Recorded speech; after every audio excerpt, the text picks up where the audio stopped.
1947 সালে বঙ্গদেশ বিভক্ত হলো ভারত ও পাকিস্তান।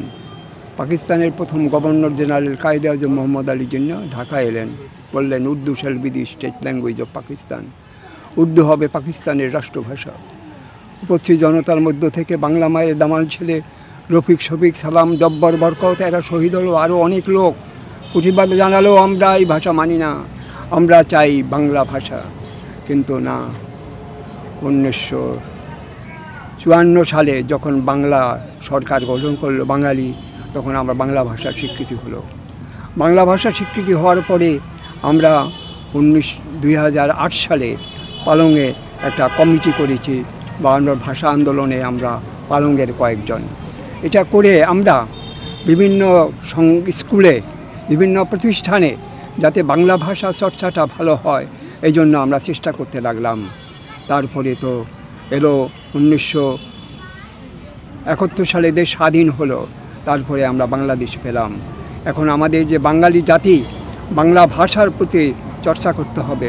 প্রত্যেকটা লোকের বাংলা ভাষার ইতিহাস জানতে হবে, বাংলা ভাষা চর্চা করতে হবে, বাংলা ভাষায় গল্প, কবিতা, প্রবন্ধ, উপন্যাস এগুলি লিখতে হবে।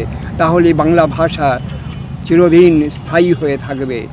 আমরা যারা ভাষা আন্দোলন করেছি, এর মধ্যে 25 জন ইতিমধ্যে মারা গেছে, আমরা 7 জন আছি।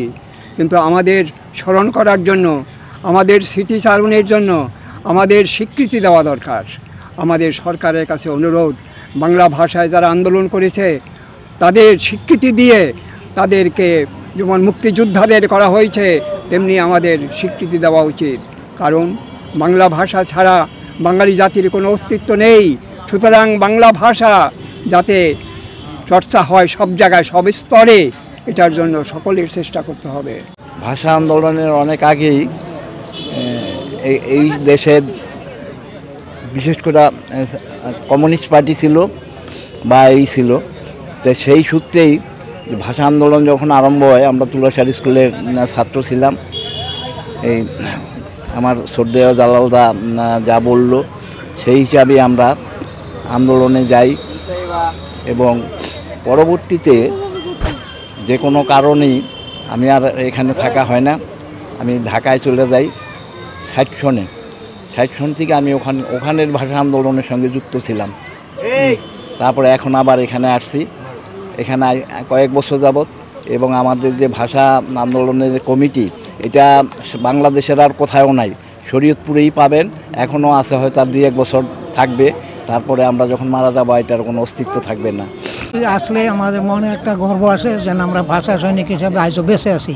আমাদের মধ্যে থেকে অনেকেই চলে গেছে, যারা এখন আমাদের মধ্যে নাই। তবে ভাষার জন্য আমরা অনেক দান করেছি, এটা যেন চিরতরে বাংলা ভাষা উজ্জীবিত থাকে, সেই জন্য আমরা আশা ব্যক্ত করি। আমরা এই যে ভাষা সৈনিক আমাকে অফিস আছে, ওইখানে আমরা গতকালই করছি, মালা তৈরি করছি। তারপর তৈরি করে আজকে সকালে এই মালা নিয়ে আসছি। আবার আমার সম্বর্ধনা আছে বিকাল 6টায়, এখানে আমরা থাকবো।